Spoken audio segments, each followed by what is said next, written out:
ஒரு விஷயத்த யாருமே திரும்ப திரும்ப பேசிட்டே இருக்க மாட்டாங்க. யாருக்குமே அது பிடிக்காது. கேட்குறவங்களுக்கும் சரி, பேசுகிறவங்களுக்கும் சரி. சோஷியல் மீடியாவில் ஹேட்டு, நெகட்டிவிட்டி, பேட் இன்ஃப்ளூயன்ஸ்னு திரும்ப திரும்ப ஒரே விஷயத்தை பற்றி பேச எனக்கும் போர் அடிக்குது. எனக்கு ஜாலியாக ஏதாச்சும் பேசி எபிசோட் பண்ணணும்னு ஆசை இருக்காதா? சும்மா இப்போ பாரு ஏதாச்சும் சீரியஸாக எடுத்து பேசணும்னு எனக்கு என்ன ஆசையா? பட் ஸ்டில் சுற்றி நடக்கிற விஷயம் நான் பர்சனலாக கோத்ரூ பண்ணுற விஷயம்லாம் என்னை திரும்ப திரும்ப இந்த டாப்பிக்கை சுற்றி ஏதாச்சும் பேசுறதுக்கு இழுத்துட்டு வருது. அண்ட் அதை பற்றி என்னால் பேசாமல் இருக்க முடியல. ஸோ இந்த எபிசோடில் நான் முக்கியமாக 2 விஷயத்தை பற்றி பேசணுன்னு இருக்கேன். ஒன்று ஹேட் அண்ட் இன்னொன்று சாரி.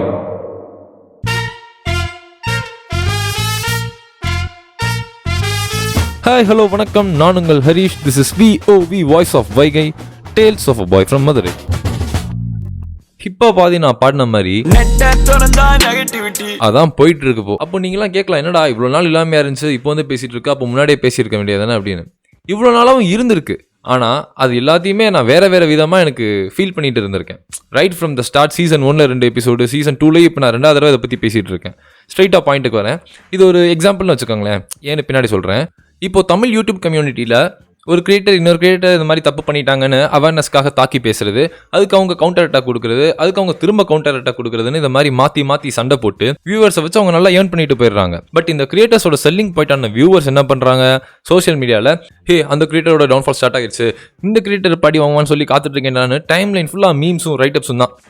எனக்கு என்ன கேள்வினா, இவன் மீன் போட்டு சிரிக்க வைக்கிறது ஒரு பக்கம் இருந்தாலும் இவங்க அதை மீன் பண்ணி போடுறப்போ அவங்களுக்கு எந்த கிரியேட்டர் எப்போ கீழே விழுவாங்கன்னு ஒரு ஆர்வத்தோடயே காத்துட்டு இருக்காங்களா?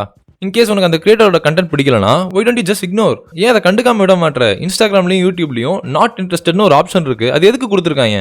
அண்ட் இப்போ ரீசெண்டாக விஜய் சித்து விலாக்ஸ்னு ஒரு யூடியூப் கிரியேட்டர் இருக்காரு. நானும் அவர் வீடியோஸ்லாம் பார்த்துருக்கேன். சும்மா ஃபன்னாக ஜாலியாக அது மாதிரி இருக்கும். அவர் இப்போ ரீசெண்டாக ஹியூமருக்காக கூட இருக்கிறவர் அடிச்சிட்டாருன்னு அவர் இது வரைக்கும் பண்ணது எல்லாமே இப்படி தான். அவர் எதுக்கு இவ்வளோ பெரிய ஆடியன்ஸ் இருக்குன்னு தெரில, he don't deserve the place ஈசன், இவர் பண்ணது தப்பு, இதுக்கு தான் இவங்களாம் நான் ஆரம்பத்துலேருந்தே பிடிக்காதுன்னு என்னமோ அவர் பண்ண போகிற தப்பை வெத்தலையில் மை போட்டு முன்கூட்டியே கண்டுபிடிச்ச மாதிரி இவரை ஹேட் பண்ணிட்டு இப்போ இந்த மாதிரி ஒரு ப்ராப்ளம் மாட்டின உடனே எல்லாம் ஒன்றா சேர்ந்து அடிக்க வேண்டியது. அதாவது எப்படா வன்மத்தை கக்கலாம், எப்படா ஹேட் காட்டலான்னு ஆவலாக காத்துட்டு இருக்காங்க. இதில் இந்த வன்மத்தை காட்டிட்டு நான் முன்னாடியே சொன்னேன் இவருக்கு டவுன்ஃபால் ஆக போகுதுன்னு ஏதோ பெரிய பிளாக் ஹோல் தியரியை கண்டுபிடிச்ச சயின்டிஸ்ட் மாதிரி பெருமை பீத்திக்கிறது வேற. அவர் தப்பு பண்ணியிருக்காருன்னா அந்த கிரியேட்டரோட ஆடியன்ஸ் அதை தப்புன்னு எடுத்து சொல்லுவாங்க கமெண்ட்ஸ்லையோ இல்லை அவங்களோட மீம் பேஜஸ்லையோ. ஆனால் வன்மத்தோட காத்துட்டு இருக்கிறவன்லாம் உங்களோட கலந்து அந்த கிரியேட்டரை கிரிட்டிசைஸ் பண்ணுறதை தாண்டி அப்யூஸ் பண்ணுறது, கேரக்டர் அசாசினேட் பண்ணுறது. How cheap is this? எவ்வளோ கீழ்த்தனமான செயல் தெரியுமா? this is not just about meme creators and content creators. இது வெறும் ஒரு மீம் கிரியேட்டர் அண்ட் கண்டென்ட் கிரியேட்டர்ஸ்னு இல்லை, ஜென்ரலாகவே பீப்புள் மைண்ட் செட்டு. பீப்புள்லாம் எல்லாரும் தான். உங்கள் ஃப்ரெண்டாக இருக்கலாம், கொலீகாக இருக்கலாம், கேர்ள் ஃப்ரெண்டாக இருக்கலாம், பாய் ஃப்ரெண்டாக இருக்கலாம், அவங்கள நம்ம கொஞ்சம் வருஷம் தெரிஞ்சவங்களா இருக்கலாம், நம்ம அவங்களுக்கு எவ்வளோ நல்லது பண்ணியிருந்தாலும் நல்லவங்களா இருந்தாலும் நம்ம எப்படின்னு ஆல்மோஸ்ட் எல்லாமே தெரிஞ்சிருக்கோன்னே வச்சுக்கோங்களேன். பட் ஏதாவது ஒரு சின்ன தப்பு மிஸ் அண்டர்ஸ்டாண்டிங்லையோ அறியாமையிலையோ பண்ணிட்டா அவ்வளோதான். இது வரைக்கும் நம்ம பண்ணதெல்லாம் ஒன்றுமே இல்லைன்னு நம்ம பண்ண அந்த தப்பை வச்சு நம்ம இப்படி தான் ஜட்ஜ் பண்ணி முத்திர குத்திடுறாங்க. ஆனால் நம்ம அப்படி இருந்திருக்க மாட்டோம். நம்ம எவ்வளோ மன்னிச்சிருப்போம், மறந்துருப்போம். அது உங்களை பற்றி எப்படின்னு தெரில, ஏன் கேஸில் அப்படி. இதே மாதிரி ஒரு 2 வீக்ஸ் முன்னாடி டேரக்டர் மிஸ்கின் இஷ்யூ வேறு. அதை பற்றி நான் எதுவும் பேச போகிறதில்ல. அதுக்கு ஆல்ரெடி யூடியூப்பில் பிளிப் சேனலில் சர்ஸ் பேசிட்டாரு. பட் மிஸ்கின் எவ்வளவோ நல்ல கருத்துக்களை இன்டர்வியூஸில் சொல்லியிருக்காரு. நிறையா நல்ல ஐடியாலஜிஸ் பற்றி பேசியிருக்காரு. நல்ல கிராஃப்ட் மேன். ஒரு இன்டர்வியூவில் கொஞ்சம் ப்ரொஃபானிட்டியாக, அதாவது பேசின வார்த்தைகள் எதுவும் மனசுலேருந்து யாரையும் புண்படுத்தணுன்ற ஒரு எண்ணத்தோட பேசப்படாத வார்த்தைகள், ஜாலியாக பேசிகிட்டு இருந்தாலும் அவர் அப்படி பேசிட்டாரு, இப்படிலாம் பேசலாமா, எவ்வளோ பெரிய சமூக சீர்கேடு தெரியுமான்னு சோ கால்டு உத்தமர்கள்லாம் கொதிக்க ஆரம்பிச்சிட்டானுங்க. நீயே அங்கே உட்காந்து அவர் பேசுனதை கேட்டு சிரிச்சுட்டு தானடா இருந்த? ஆனால் அந்த மனுஷனும் அடுத்த மூவி ப்ரெஸ் ரிலீஸ்லேயே தான் எப்பவும் எப்படியோ அப்படி இல்லாமல் இந்த சொசைட்டிக்காக தான் ட்ரூ செல்ஃபை மறைச்சு தான் பேசினது தப்புன்னு சொல்லி, நண்பர்களே, நான் உங்கள் முன் மண்டியிட்டு மன்னிப்பு கேட்டு உங்களை எல்லாரும் நான் கடவுளாக்குகிறேன், நன்றி, இப்படி சொல்லி மன்னிப்பு கேட்டு போயிருக்காரு. மன்னிப்பு. இன்னைக்கு நிறைய பேருக்கு மன்னிப்புன்ற வார்த்தையோட ஆழமும் அர்த்தமும் தெரியாமல் போயிட்டு இருக்கு. சிலர் அசால்ட்டாக ஒரு தப்பு பண்ணிட்டு சாரி அப்படின்னு கேஷுவலாக சொல்லிட்டு திரும்ப அதே தப்பு பண்ணுறாங்க. ஆனால் வேறு சிலர் பண்ண தப்பை உணர்ந்து மனசார மன்னிப்பு கேட்குறாங்க.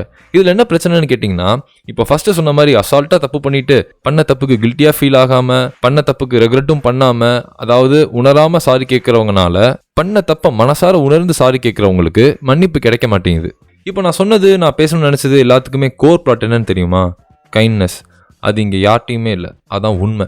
சும்மா க்ளோஸ் சர்க்கிள்குள்ளே நமக்கு தேவையானவங்க கிட்ட மட்டும் கைண்டாகவும் அன்பாகவும் இருந்துட்டா நீ கைண்டாக இருக்கன்னு ஆகிறாது. எல்லா மனுஷனையும் மனுஷனாக மதிக்க தெரியணும்.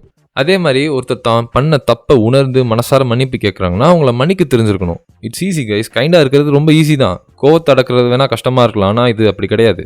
நான் பேசின எல்லாத்துக்குமே ரைட் ஃப்ரம் சீசன் 1 எபிசோட் 2 ஸ்பைடர்மேன்லேயும் சரி, எபிசோட் 5 கிடாவட்லேயும் சரி, எபிசோட் 10 சோஷியல் மீடியா ஹீட்லேயும் சரி, சீசன் 2ல் எபிசோட் 1 வாழை அந்த பிளட் டொனேஷன் பற்றின ஸ்பெஷல் எபிசோட்லையும் சரி, அண்ட் இப்போ ரீசெண்டாக எபிசோட் 5 ஆங்கர் இஷ்யூஸ்லையும் சரி, எல்லாத்துலேயும் கைண்ட்னஸ்ன்ற ஒரு ஃபேக்டர் தான் பேஸ்லைனாக ப்ளே பண்ணுது. இல்லைன்னு சொல்லுங்கள் பார்ப்போம்.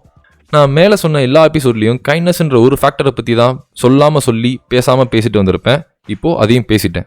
அந்த கைண்ட்னஸ்ன்றது இல்லாமல் போகிறதுனால இங்கே ஒவ்வொருத்தர் மேலே வன்மத்தோடு இருக்காங்க. அதே கைண்ட்னஸ் இல்லாமல் போகிறதுனால உண்மையான மன்னிப்புக்கு இங்கே மரியாதை கிடைக்க மாட்டேங்குது. விருமாண்டி படத்தில் கமல் அழகாக ஒரு விஷயம் எழுதியிருப்பாரு. அன்னலட்சுமியை அடிக்கடி சொல்லுங்க ஐயா, மன்னிக்க தெரிஞ்சவன் தான் மனுஷன், மன்னிப்பு கேட்க தெரிஞ்சவன் பெரிய மனுஷன் சொல்லலாம். என்ன கேட்டால் நான் என்ன தெரியுமா சொல்லுவேன், மனசார மன்னிப்பு கேட்க தெரிஞ்சவனும் பெரிய மனுஷன், அதை மன்னிக்கிறவனும் பெரிய மனுஷன்.